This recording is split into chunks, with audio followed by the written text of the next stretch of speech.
चलो। अभी बेरोजगारी की बातें कर रहे थे। दिल्ली का ये हाल है कि यहाँ का विद्यार्थी लाखों पैसे खर्च करके विदेश पढ़ने जाता है और जब वहां से होटल मैनेजमेंट का कोर्स करके आता है तो दिल्ली के ही किसी ढाबे में नौकरी करता हुआ पाया जाता है। पिछले दिनों मैं एडमिशन कराने के लिए अपने बच्चे का एक इंजीनियरिंग कॉलेज गया। क्या हुआ सुनिए कि दिल्ली के नामी ग्रामी इंजीनियरिंग कॉलेज में अपने बच्चे का एडमिशन कराने के बाद जब मैं बाहर निकला तो मैंने वहीं के चौकीदार से पूछ लिया। मैंने कहा भैया ये कॉलेज कैसा है। वहीं के चौकीदार से पूछ लिया भैया ये कॉलेज कैसा है। मैं बोला बाबूजी एकदम सही है, मैंने भी यहीं से इंजीनियरिंग की। दिल्ली में पढ़े लिखे नौजवानों का ये हाल है कि साहब नौकरियां नहीं है। पिछले दिनों कुछ पढ़े लिखे नौजवानों ने दिल्ली के कनॉट प्लेस पर मजमा लगाया। किसी ने रिक्शा चलाया, किसी ने बूट पॉलिश की, किसी ने पकौड़े तले, किसी ने चाय का स्टॉल लगाया। वहीं जिसने मजमा लगाया था उससे किसी ने मजाक किया। क्या मजाक किया सुनिए कि दिल्ली के कनॉट प्लेस पर एक पढ़े लिखे नौजवान ने मजमा लगाया, जोर जोर से चिल्लाया, आइए मेहरबान कदरदान श्रीमान आपका ध्यान किधर है, कल्लू एमए का मजमा इधर है। आइए मेहरबान श्रीमान आपका ध्यान किधर है, कल्लू एमए का मजमा इधर है। तो आइए मिस्टर कमन सिस्टर आइए आइए, आज मैं आपको कोई तमाशा नहीं दिखाऊंगा, सिर्फ आपको आपका भविष्य बताऊंगा जिसे जानकर आप अपने आप को संभाल सकते हैं, आने वाली मुसीबत को टाल सकते हैं।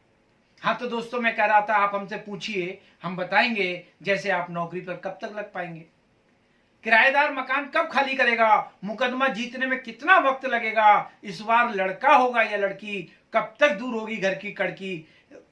लेकिन सवाल होगा जो भी, हर सवाल की एक फीस होगी सिर्फ 5 रुपया, सिर्फ 5 रुपया, सिर्फ 5 रुपया। तभी एक राहगीर आगे आया, उसने उसके हाथ पर 5 का नोट थमाया और बोला अब आप एक बात बताएंगे, इस देश के पढ़े लिखे नौजवान इस तरह सड़कों पर बैठकर कब तक मजमा लगाएंगे। कुछ अच्छे और सच्चे पत्रकार ऐसे भी हैं जो अपनी ईमानदारी के कारण घर पर बैठे हैं।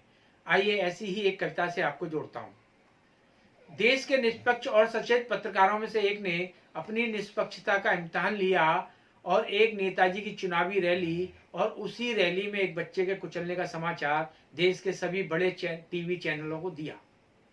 लेकिन हाय रे मेरे देश के टीवी चैनलों की निष्पक्षता, उस पत्रकार का अगला दिन सिर्फ इसी चिंता में बीता, नेताजी की रैली का समाचार तो हर एक चैनल पर था, लेकिन बच्चे के कुचलने का समाचार किसी भी चैनल पर नहीं था।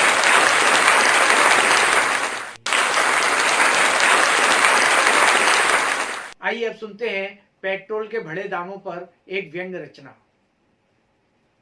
जैसे ही पेट्रोल का रेट बढ़ा, हमने नजारा देखने के लिए पेट्रोल पंप के लिए रिक्शा पकड़ा।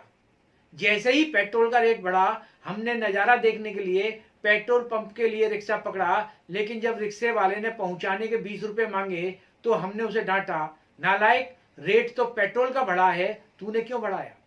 रेट तो पेट्रोल का बढ़ा है, तूने क्यों बढ़ाया, क्या तेरा रिक्शा पेट्रोल से चलता है।